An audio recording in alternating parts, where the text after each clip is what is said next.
Bismillahirrahmanirrahim. Assalamualaikum warahmatullahi wabarakatuh.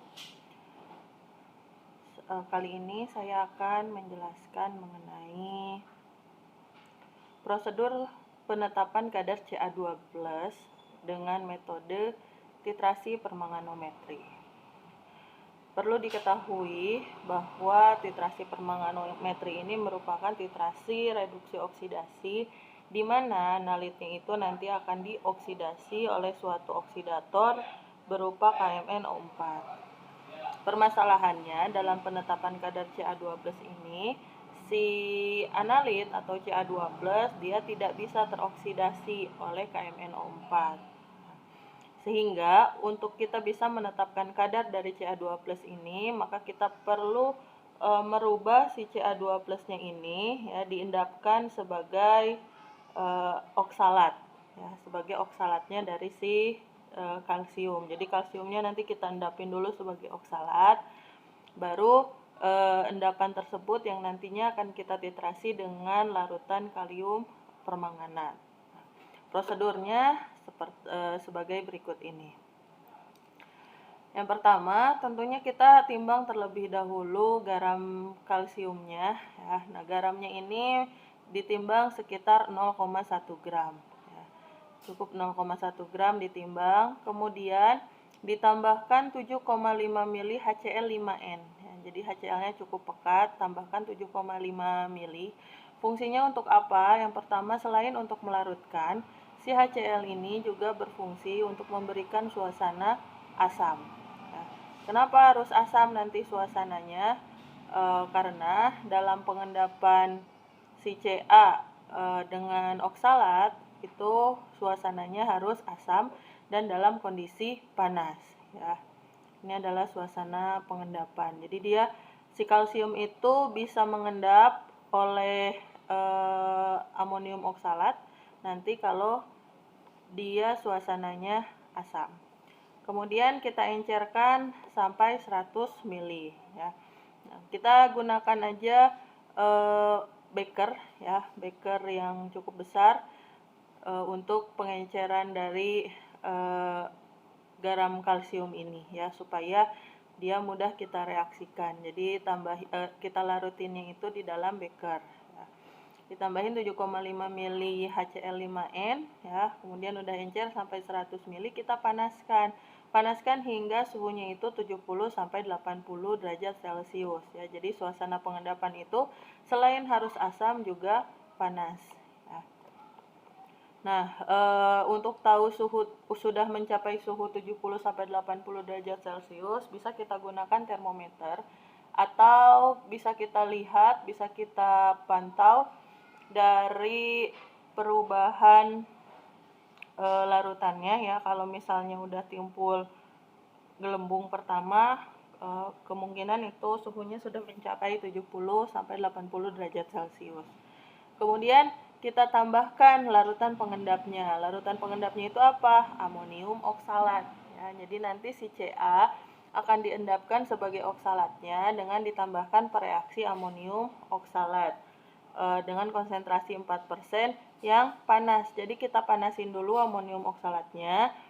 Terus sampelnya juga kita panasin ya.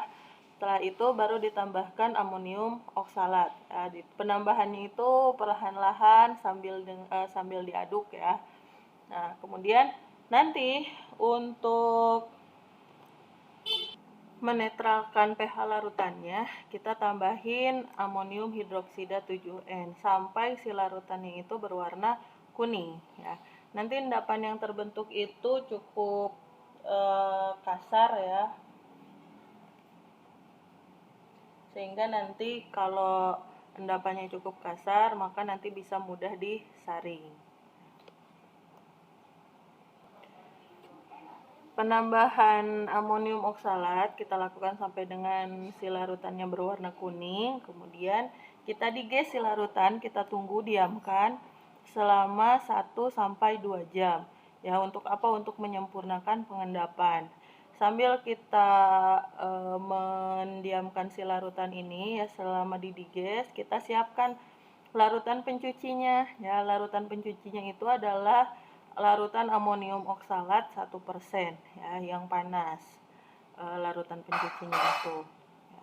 Jadi kita siapin ya, ya sekitar 100 milian mah bisa lah disiapin, atau agak banyak juga nggak apa-apa. Untuk apa? Untuk menyaring. Nah, setelah diges selama 1-2 jam ya, kita saring si endapan. Jadi endapan yang terbentuk itu kita saring dengan menggunakan kertas saring nomor 40. Nah, kemudian dicuci sampai dengan bebas Cl ya. Cuci sampai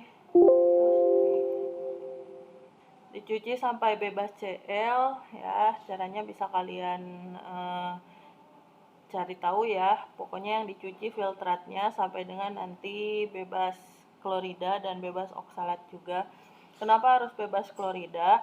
Karena kalau misalnya nanti di dalam larutannya itu ada klorida yang berasal dari HCl yang tadi ya. Ingat, ion Cl- itu pada HCl bisa bereaksi dengan permanganat membentuk gas klor ya. Kemudian juga harus bebas oksalat, artinya si endapannya itu hanya mengandung oksalat yang berikatan dengan si kalsium ya. Jadi nanti ketika dititrasi, oksalatnya itu benar-benar cuma oksalat yang bereaksi sama si kalsium. Nah, setelah filtratnya bersih, sudah dicuci dan bebas Cl dan oksalat, maka pindahkan si kertas saring tersebut ke labu Erlenmeyer. Nah, dipindahkan lalu ditambahkan 25 ml H2SO4. Nah, penambahan H2SO4 ini untuk memberikan suasana asam pada larutan, karena pada saat nanti mau dititrasi dengan permanganat, suasananya harus asam. Sebelum dititrasi, kita panaskan terlebih dahulu si larutan yang ada dalam labu Erlenmeyer sampai dengan suhunya itu 70 sampai 80 derajat Celcius. Baru kemudian dititrasi dengan larutan kalium permanganat sampai dengan terbentuk warna pada titik akhirnya itu adalah merah seulas ya.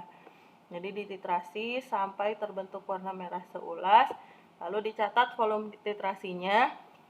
Ya, kemudian lakukan juga titrasi blanko ya. Kenapa harus dilakukan titrasi blanko? Dalam penetapan kadar ini ya, kalian harus melakukan titrasi blanko. Jadi pada saat kita menitrasi si endapan kalsium oksalat yang ditambahkan asam sulfat ya, di dalam Erlenmeyer itu selain ada endapan dan asam sulfat, ada juga kertas saring. Nah, kertas saring itu merupakan suatu produk yang berasal dari bahan organik. Kertas itu kan bahan organik. Nah, runutan-runutan senyawa organik dalam kertas saring ini dia bisa bereaksi dengan permanganat ya, bisa dioksidasi oleh permanganat.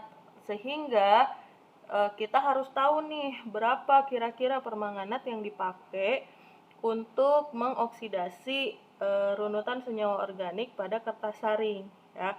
Makanya kita lakukan titrasi blanko. Jadi pada saat titrasi blanko nanti kita menghitung KMNO4 ya, yang digunakan bereaksi dengan kertas saring ya. Nah, sehingga nanti pada saat perhitungan ya, pada saat kita menghitung kadar si Ca, benar-benar volumenya itu atau datanya itu berdasarkan data permanganat yang bereaksi dengan si endapannya aja ya. Karena nanti volume titrasinya kita kurangi dengan volume titrasi blanko. Jadi volume titrasi permanganat yang digunakan pada saat titrasi yang ini ya, ini sebenarnya adalah volume permanganat yang bereaksi dengan sampel dan volume permanganat yang bereaksi dengan kertas saring. Jadi untuk tahu berapa sih permanganat yang bereaksi sama sampelnya doang, maka kita lakukan titrasi blanko ya. Jadi nanti sebagai pengurang ini nih yang bereaksi dengan si kertas saring. Lalu pada reaksinya seperti apa ya? Jadi reaksi yang terjadi dalam titrasi penetapan kadar CA ini, pertama-tama si CA-nya itu kan kita endapkan dengan amonium oksalat, sehingga terbentuk suatu endapan kalsium oksalat yang berwarna putih. Kemudian pada saat mau dititrasi, kalsium oksalatnya ini kan kita tambahin asam sulfat ya, sehingga kalsium oksalatnya membentuk asam oksalat. Asam oksalat yang terbentuk ini akan dititrasi oleh permanganat. Jadi secara tidak langsung permanganat ini bukan menitrasi si Ca, tapi menitrasi si oksalat. Banyaknya oksalat yang bereaksi dengan permanganat ini setara dengan jumlah kalsium yang ada pada sampel. Ya, jadi jumlah oksalatnya itu setara dengan jumlah kalsiumnya, sehingga bisa kita tentukan kadar si Ca-nya. Ya. Nanti terbentuk ya sama reaksinya itu seperti reaksi standarisasi, terbentuk Ca2 dan Mn2+. Ya. Titik akhir yang terjadi yaitu berwarna merah seulas, berasal dari kelebihan KMNO4-nya. Ya. Kemudian perhitungannya seperti apa? Dalam perhitungan kadar zatnya, ya, di sini kan yang kita hitung itu adalah Ca, maka yang kita cari adalah persen Ca. Rumusnya itu sama ya seperti rumus-rumus sebelumnya, faktor pengencer dikali berat ekivalen dikali, nah di sini ada perbedaan sedikit ya, karena ada volume sampel dikurangi volume blanko, kemudian dikali normalitas baku sekunder dibagi miligram sampel dikali 100. Nah, untuk menghitung kadarnya, pertama kita harus tahu dulu faktor pengencernya. Faktor pengencernya itu didapat dari volume pembuatan dibagi volume yang direaksikan.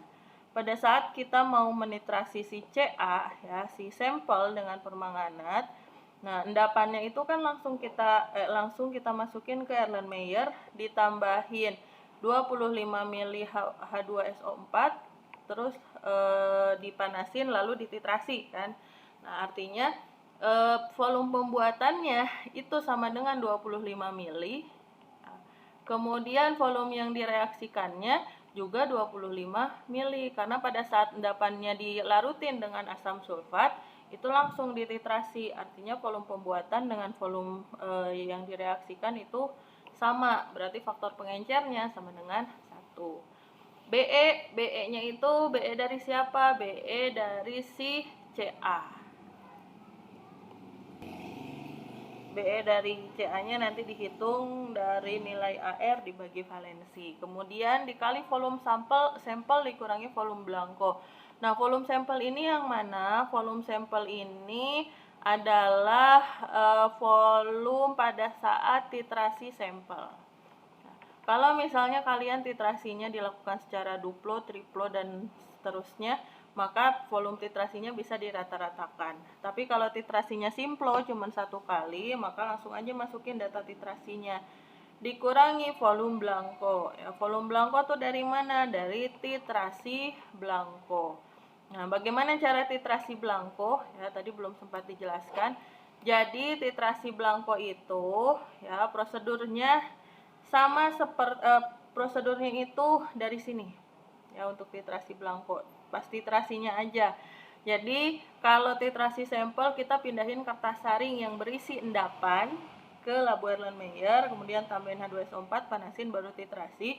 Kalau di titrasi blanko, maka yang kita pindahin ke Erlenmeyer itu cuman kertas saringnya doang, nggak ada endapan. Kemudian sama setelah itu prosedurnya sama, tambahin asam sulfat, panasin, titrasi. Ya. Biasanya volumenya nggak terlalu besar yang digunakan. Ya, tapi tetap itu akan mempengaruhi hasil perhitungan, makanya tetap kita harus lakukan titrasi blanko. Nah, dikali normalitas baku sekunder, normalitas baku sekundernya itu tetap ya dari hasil standarisasi. Dibagi miligram sampel. Nah, miligram sampelnya yang mana? Ya, si endapannya kan nggak kita timbang ya, tapi kita menimbang sampel di awal. Jadi di awal itu kita nimbang sampel kan, yang kita tambahin HCl berapa banyak ya, tadi kurang lebih sebanyak 0,1 gram. Jadi miligram sampelnya itu dari data yang penimbangan ini dijadiin aja nanti satuannya menjadi miligram ya. Nanti bisa dapat persen CA-nya berapa. Ya, jangan lupa kalian hitung juga berapa persen kesalahan dan persen teoritis ya untuk mengetahui tingkat akurasi dari penetapan yang sudah dilakukan ya. Jadi kalau mau ngitung persen kesalahan kan harus ngitung persen teoritis dulu. Nah, persen teoritis nanti tergantung ya, si zatnya itu berasal dari senyawa apa. Si garamnya itu dari si sampelnya itu berasal dari garam apa. Ya, si CA-nya nih, garam CA-nya berasal dari garam apa. Baru nanti kalian cari persen teoritis dan hitung persen kesalahannya.